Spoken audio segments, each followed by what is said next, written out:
We are CEOs, executives, educators, and professionals from all sectors of society who support the global expansion of betterment in the world through joy and Joyely. I am your host, Sheryl Lynn, founder of the Chair of Joy Experience.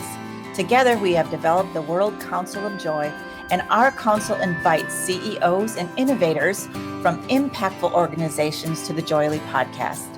We showcase how generous, bold, and fully engaged they are in their work and what a culture of joy is to them. Hi, good afternoon, everyone. I can't even believe we're doing another JOYELY podcast with an amazing guest. We find the most amazing guests in the world. Today we have Jim Estill. Did I say that right, Jim? Yes, you did. And you are coming to us from Ontario, Canada. But before we get into a little bit more about learning from Jim about who he is in the world and how he leads with joy, we are going to talk about our mission of this Chair of Joy that we're talking about today. Basically, the Chair of Joy is an experience that we are bringing CEOs through all over the world, and we're seeing major shifts. When people focus on joy, they get more joy, and the bottom line increases and the productivity becomes off the chain. In fact, one CEO said there's not enough zeros after the dollar sign, that if their team were to increase their culture of joy or their shift to joy by just 1%, what the opportunities could be. So I have to know, Jim, how did you get into this position of having 500 employees? Who are you as a leader? Well, I'm an engineer, and I needed a computer to design circuit boards, and got a better deal if I bought two of them. So I bought two and sold one, and I started buying more computers. Someone wanted one, and then printers. And next thing you know, I'm buying and selling computer hardware, software, and peripherals. And then I needed help because I had too much work to do. So I hired someone else. Then I hired someone else, and that business I actually grew to a couple billion in sales. And then I retired, and I sat on the board of various companies, including Danby Appliances. The CEO of Danby resigned, and I said, I can go in and run that for a while. And as I got back in the saddle, I said, I like running a company.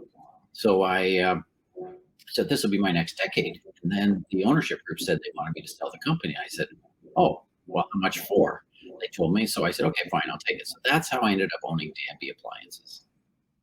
Awesome. And so did you acquire 500 employees, or did you develop that? Well, we didn't have 500 when I bought it, but we would probably had 300 when I bought it, thereabouts. Yeah. So would you say you have a culture of joy? Was your team enjoying what they do? Well, I think fundamentally you have to enjoy what you do, or you won't be good at it. The interesting thing is, I always talk in terms of gratitude. And I think gratitude and joy are very tied together. So I always say that one of the characteristics of successful people and happy people is they're grateful. And I think that that's sort of what you talk about. That's maybe your definition of joy. It's the being grateful for what we have. So who taught you that along the way, Jim? Was there a good mentor along the way? I've had many, many mentors, but I didn't learn that from that. I learned about 2017, there was a Syrian refugee crisis. I don't know if you remember that. And so I sponsored a few hundred Syrian refugees to come to Canada because we had a private sponsorship program. And I learned from meeting those people, I learned that people who are happy are those who are grateful for what they have, not ungrateful for what they've lost, not ungrateful for what other people have. So I really learned it from them. Those are people that had something, lost what we would consider everything, and then started over again at the bottom, essentially, because we don't recognize their education, they don't have references, they probably don't speak the language, and the other thing I've learned is that, like, the cure from depression is go help someone else. It just helps you be more satisfied. I got you. So would you say that the country, there's a pandemic going on. Hopefully we're coming out of it now. Would you say that there is a shift to focus on these kinds of things more in corporate culture, or what would you say the state of the CEO's mindset is right now? Well, I think increasingly CEOs are recognizing that we need to be integrated and need to be whole people. And being whole people means, yes, joy, happiness, all of those are necessary and important. Plus, in North America, there's a demographic issue. Not actually enough people to do the work. And therefore, you're competing with the world to get good people. And good people want to work in places where they can be joyful, to use your words. I appreciate that.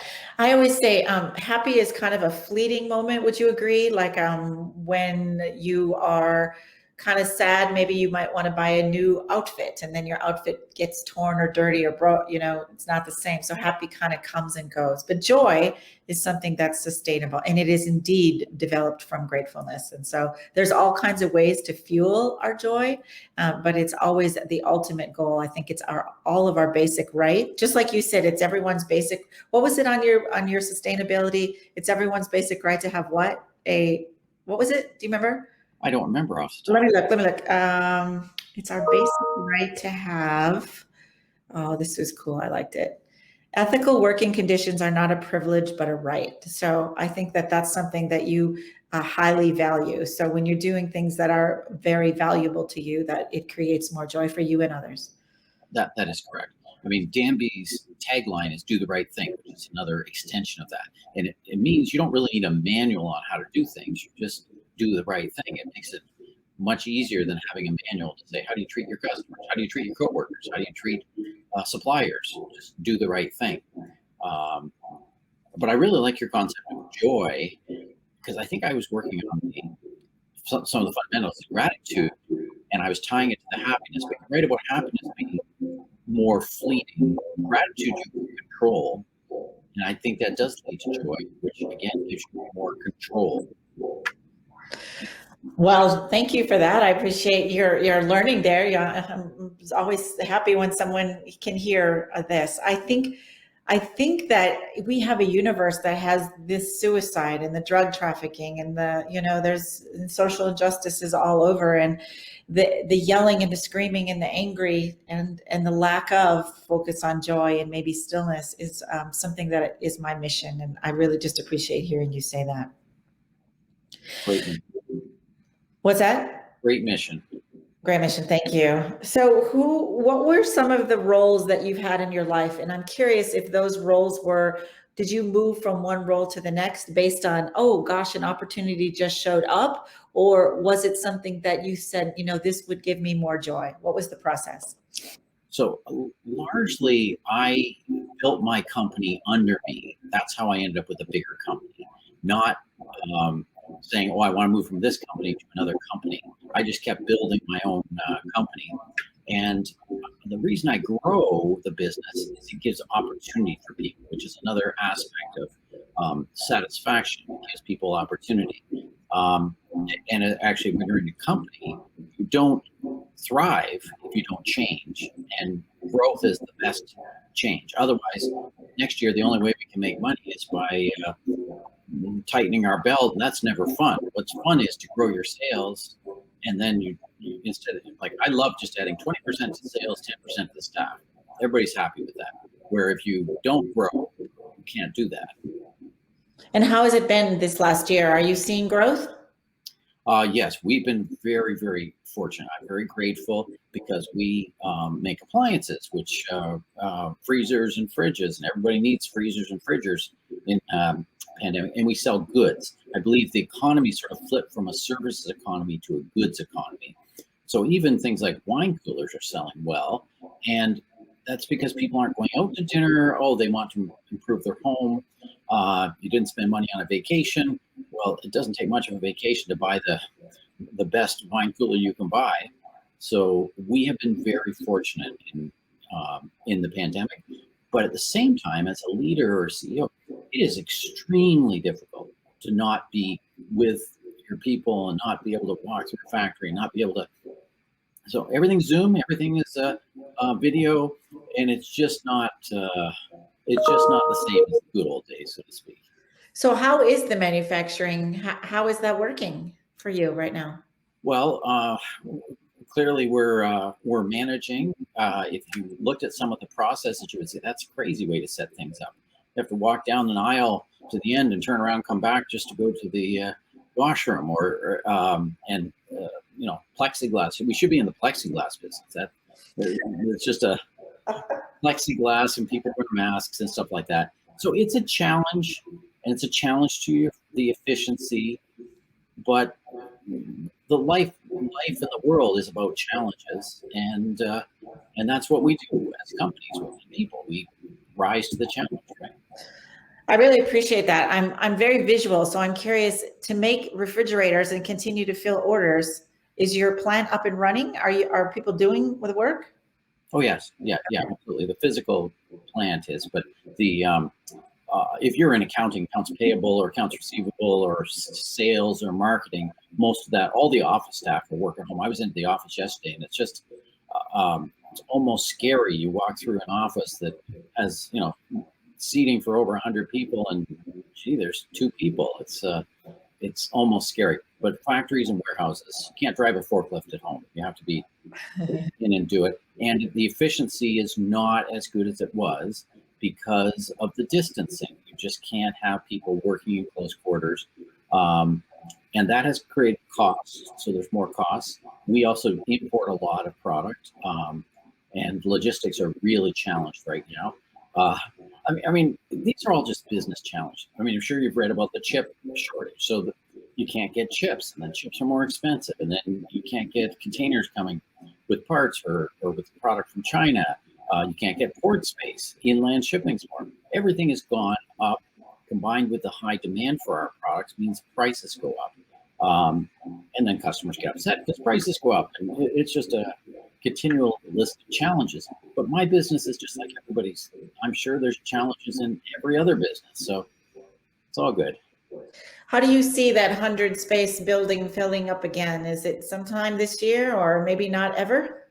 Well, I'm in Canada, and Canada is behind the United States by a good 6 months because we don't manufacture a vaccine in Canada, so we're behind in vaccination. And interestingly, prior to the pandemic, I was not an advocate of work at home because I like to see people. Now I think we're coming back. We're going to be half at home, half in the office, 2 days, 3 days. If you're more productive at home, then feel free to work at home, but let's come in on Mondays and do this meeting or whatever. But I'm open to it. What I found is people work at home. Half of them are more productive, half of them are less productive. Figure out whether you're one of the ones, and can you make yourself more productive in a different environment.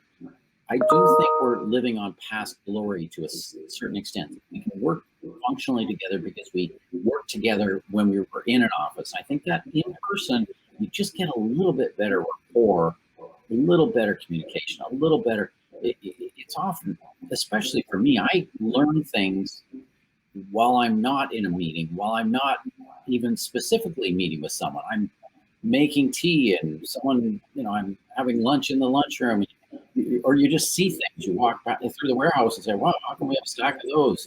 And so those learnings you don't get, or walking past someone's desk, right? I'm curious. I love that. I love the camaraderie too. And I imagine most of the people that are sitting at home are missing it as well. Would you say the morale is there? Are you feeling they're more joyful, or they're missing out? What would you say? I think that it's added for many people a stress, partly depending on their personal situation. If you have a 3-year-old and 5-year-old, you're stressed, or our schools are now closed, or our schools are closed again. So you've got kids at home and teaching kids at home. So that can add a stress. I think to some extent, humans are social beings, even if you're introverted. And so we're all missing that social interaction. So it is mentally hard on people. What is positive is you do get to spend more time at home. You do get to spend more time with your family and with your children. I know this pandemic has allowed me to figure out more how I lead the life I want. Pre-pandemic, I was on an airplane almost every week. Have you ever dropped your phone on the floor, on your face, or in some other embarrassing place? Don't you wish there was something you could attach to your phone case that would help you hold your phone so you don't have to, or at least as much? Introducing Steady Straps, a comfortable, adjustable, strong, elastic strap with 100% Velcro brand closures that helps you hold your phone more securely without dropping it and use it easier and faster, especially one-handed. It's the only smartphone grip accessory without adhesives, and it's 100% wireless charging ready without having to remove or adjust it first. Check us out at steadystraps.com and order some today. One of my factories or branches or whatever. So I was flying all the time. And I realized video is pretty efficient. I'll probably travel half as much and probably have a better, more balanced life. I'm actually eating better because at home I don't have bad food. And when I go, it's available. It's just the way it is. Don't you think it allows you a little more breaks as well? I mean, do you feel like you take a little bit more time for yourself? You know, it does and it doesn't. It depends on the person and the personality. So you have to be, when you work at home, you actually have to be deliberate to make sure that you do have some separation between home and work. Otherwise, I can go have dinner, come back, sit at the same computer I sat at all day and work again. And so you can get yourself in a situation where you don't have more breaks. So I think for some people, you have to be more deliberate about it. Other people, they go too far the other way, where they break all the time and then they wonder why they don't get their work done. So it's a balance of motivation, self-motivation. I mean, I've even said to people sometimes, what are you doing emailing me at 11 o'clock at night? Like, go to bed, get off your computer. You can't be doing that. But many people use their computer to do their entertainment, and like, we're all integrated, right? Would you say that there's some turnover going on right now, or is everybody pretty much maintaining? We have not had very much turnover. So people are pretty well maintaining is what I'm finding. But if we're growing, so we're actually hiring, which makes it difficult because that means someone had to leave a job, probably come take a job with us. But then onboarding, you're not with the people. You can't go to the next desk. And yes, you can video them, and yes, you can call, and yes, you can email and whatever, but it's just not quite the same as being onboarded when someone in the office says, let's go to lunch and let's meet. That's beautiful. How involved are you with the HR department? Is that something that you feel tapped into, or is that kind of, do you have somebody in place that's doing a great job? Well, I have a great HR department, but I'm quite involved. I don't delegate I'm going to say the leadership to HR. And so HR is not responsible for the morale. The leader is responsible for morale. I like that. HR does have a function because we do need to onboard people. We need to recruit people. We need to offboard people. We need to, my group has done an awesome job around health and safety, which is now a very real thing with the pandemic. And so they put in place all the protocols and masks and alcohol cleaner and deep cleanings and COVID testing and you name it. But that added another health and safety thing, which prior to this, it was a lot simpler. You know, you're wearing your safety shoes, and don't walk in the forklift aisles. Yeah, right? I like that. I'm curious so as the leader, I'm going to see if I can get a little clearer on your daily interest and focus on how you manifest joy in your own life and how that impacts others. So would you say that you take some breaks during the day? I take some breaks, but I do take some breaks, not that many, but I'm a health guy. So I always take time to work out. I do meditate. So that's another joy practice, I will say. Makes me a more level person. And I'm actually boring. I have a garden, so I actually love gardening. And this time of year, it's just awesome because we're starting to get some produce, and we're starting to planting, and it's just a good time of year because you're starting to see things come out and leaf, and I love that. And so, do you communicate that? Like, would you say that you're really good at sharing that? I heard you say don't send emails at 11, which I love that advice. If my boss told me that, I would appreciate the fact that they're paying attention, right? So do you think that you have an ability or a way to showcase that taking time out for themselves is important? I tend to be a lead by example person, so I try to, and I try to give people permission, so that I tell people not to email. I actually tell people, if I email you after working hours, I expect no response. If I really need you, I will call you, and I never really need you. Why am I sending you an email at 8 o'clock at night? I'm sending it so I get it off of my plate, but don't let it create an urgency in you to reply. People do know that I exercise a lot. People know that I meditate. People know about my garden. I actually make 100 people, and so I have a garden at work, a herb garden at work, because I was running out of herbs to make my my soup in my own personal garden. So I needed more land, so to speak. So people do know that about me, and I do give them permission. Now, even pre-pandemic, one of my habits was walking meetings. And a walking meeting is using what I call the power of while. What can you do while you're doing something else? I can get a little bit of fresh air, a little bit of exercise, be outside. It's leveling. So if I'm walking with someone, we're walking the same direction. It's not like across a table that we're power structure or anything. It's tough to not be happy when you're outside. So even pre-pandemic, I always did walking meetings. I knew I did walking meetings. I was sort of eccentric for the walking meetings. I had business people that I would have a walk with, and I hadn't seen them in 5 years, and they'd say, "Oh, I always remember that walking meeting." They would never remember it. So, "Oh, you were in my office." Yeah, we kind of had a boardroom, just like every other boardroom you've seen, right? That is so dang powerful. I am so glad you shared that with our audience. And I just want to invite everyone who's listening to this to take heed. Walking meetings and doing something while is just a powerful point. I absolutely appreciate that. So Jim, I am just curious a little bit more about your joy. So if you don't mind, I'm going to take you through the JOYELY practice. Would you mind coming along with me on that? Perfect. I think that even if you're a leader such as yourself and you're already joyful, the ability to be more joyful is great. I think that's cool. Everybody wants that. But to really use that power of raising your vibration of joy to create more expansion for yourself and for your teams and for the growth and for your customers, I think is unstoppable. So it's a really fun, easy process. And one of my CEOs that just went through it said, if my team raised their vibration of joy by even 1%, there aren't enough zeros after the dollar sign to measure what that success could even look like. So here we go. So it's super simple. The premise is, when you stop talking, which is mindfulness, right? Which is meditation, it's like a bowl, like a bowl's upside down.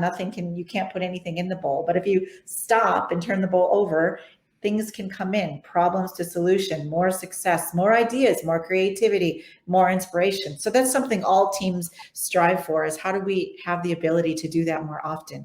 And this is a way. So very simple, feet on the ground. So everybody can kind of remember that when they get up in the morning, that the ground is there and it's usually pretty stable and you can count on it. So I just ask people to take 10 seconds and wiggle their toes in their shoes and feel their socks on the ground or whatever is going on down there. And just take a minute to just be quiet with your feet on the ground. And then that's 10 seconds. If you can do that for 10 seconds, that's more than most people can do in the world, because they're always doing the next thing, right? And then if you can look around, not only are your feet on the ground, but look around. There's a Lake Tahoe picture next to me. We spent a lot of time in Lake Tahoe, and I remember the essence of that. And just whatever's in your space. And then listen. What can you actually hear? I actually have no noise going on. Maybe a little noise from my computer, but that's about it. How about you? I can hear my air purifier. I do have hay fever. I love to garden, but I still have hay fever. So that's an ability to teach people how to get still, because they're like, I don't understand what the stillness thing you're talking about, or my mind wanders. And, if you give your mind something to do, you can allow yourself to be still. So then beyond that, it's just raising the vibration of joy, telling people that joy is already inside of them. So taking a deep breath and calling in one of your most joyful moments. I'd love for you to do that, Jim. Tell me one of the most joyful moments that you can think of when you really had it all together. Can you share one with me? Sure. So I have a picture of my son and I running a 5K race when he was probably maybe 10 or 12 years old. And that is a joyful memory. It's one of the reasons I have it at my desk. All right. And one more joyful memory. When you were kicking butt, you just had it all together, deep breath in. Maybe you were a young kid, maybe it was yesterday, but when things were just really cooking for you. So it was a joyful moment when we went public and, the stock exchange and all of that kind of stuff. It was a sort of a lifelong goal, and we hit it, and it just was in flow. Awesome. So, and then to end this, if you could take your son's memory and just let that ooze through your body, and your public moment, going public and letting that ooze through your body, and see if you can come up with one word that has the essence of those two words. What's the essence of those two memories in one word? Flow. Love it. So when you're flowing, I think when your people are moving and everything's flowing, that's joy for you. Look at your smile. That's right. So CEOs that are listening today, if you're in your flow, you are in joy. So Jim is in his flow. And Jim, what would you say to CEOs that don't understand this specifically? I would say get a life and find your joy. Get a life and find your joy. Why? Why would you say that? What does that mean? I think you end up with a higher level of satisfaction and calm, because we're all dealing in stressful situations. But by being in your joy, those simply become things to deal with, as opposed to it becoming overwhelming or taking you into a bad place. So my ask for you, Jim, today, where is your chair of joy, first of all? Do you have a chair of joy in your house or in your garden, or where is it? I didn't tell you, just asked me, but yes, I'm going to have it be the chair on my deck. And do you get to your deck? Oh, yes, I do. I do, definitely. How often do you get to your deck, chair of joy, during the day? Probably 2 or 3 times a day. That's awesome. That's so awesome. Well, Jim, I would love to hear what your takeaway from today's event is, and also any last words for our audience about how we can help you. Well, my takeaway is I'm going to think more about joy, where I always thought about gratitude. I think gratitude's the precursor, and I think that the joy is possibly the result that I'm looking for. And as far as listeners go, I would say don't underestimate the power of this sort of thing. And it's this that makes us into real and complete people. And being a real and complete person reduces your stress.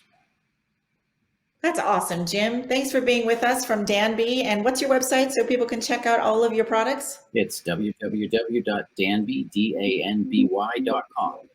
Awesome. And you already are committing to your chair of joy experience. So my ask is that everyone else that's listening today to find your chair of joy, just like Jim did, and figure out how you can sit in that. And also, furthermore, joy is about life expansion, like we said earlier. And Jim, I'd love to come in and talk to your team, and maybe we could do some more joy things in the community. One thing I always ask, and I'm going to ask you right now about while we're ending, what's the first concert that you went to that gave you so much joy? The very first concert in your life? That is a really good question. See, one of the things I told you earlier, I'm a boring guy, and I don't do the normal things people think. So I don't follow actors and actresses or music, believe it or not. So for me, I don't really have, that was not a joy trigger for me.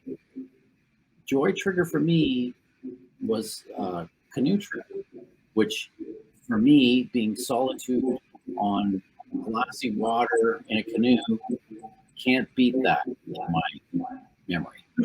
I'm the same. I'm a mountain girl. I'm in Colorado right now, and I kayak, water, anything. There's nothing like it. And there's joy. The more we can get there, man, watch out.